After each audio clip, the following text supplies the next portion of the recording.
City Hill Church. For those who don't know me, my name is Fricky, and I just want to share something short with you guys this morning, something that encouraged me throughout this week. And I was reading the story of Joseph, which you will find in Genesis chapter 37. And most of you guys do know the story, but I would encourage you guys to read it again, just to understand what I tried to say in my message this morning. And but with the story, I just want to, it's all in Genesis chapter 37, where Joseph had a dream about future events that God, gave him in a dream that would take place. He was very excited. He went to his brothers. He shared the dream with his brothers. They got jealous. They wanted to kill him. They put him in a pit. Eventually, they sold him into slavery.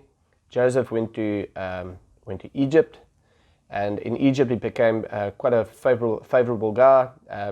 With that, in the sight of Pharaoh, Pharaoh put him in charge of quite a few, basically parts of his kingdom.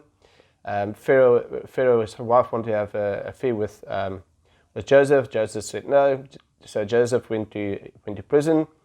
From prison, he came out of prison, and he became favored by Pharaoh again. And Pharaoh put him in charge of his entire kingdom. And through that, the dream played out, and Joseph actually saved the nation of Egypt through the events that God showed him in the dream. So that's a short end of the story. But what I found with the story is the amazing thing is that through these different events, there was certain times where I personally think that Joseph didn't know what was happening to himself. There's certain times in his life where he probably wondered, why in the heavens would this happen to me? I walk with God, I talk with God, I walk with integrity in front of God, and suddenly I find myself in these different places all the time where I feel like I'm getting punished, or I feel like this is not the plan or the way I understand how my life should be. But throughout, when Joseph was born, his dad found favor with him. He was the child that his dad loved the most. And throughout his story, you'll find that God's favor and grace was always on Joseph. That whatever Joseph touched became prosperous, or there was favor with whoever he spoke to, or whatever he did, there was favor on his life.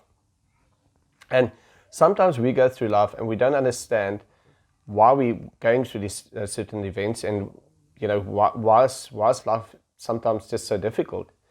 But what I can encourage you guys is that there is a plan. And if you walk with God and you talk with God and you have a relationship with God, and you follow what God is telling us or asking us to do, there's a plan in place. And with that is God's favor is on our lives. So it doesn't matter what we're going through at this stage, there's a bigger picture and there's a bigger plan that God wants to roll out in our lives, which sometimes we don't understand when we're actually going through it. So my encouragement to you guys this morning is to go through, read the story of Joseph, and throughout his life, in his highs and his lows, God's hand, God's favor was always on his life. And if you go through a difficult situation, or you go through even if you're at a good spot, just remember that whatever you're going through, God's favor is always on our life. God bless.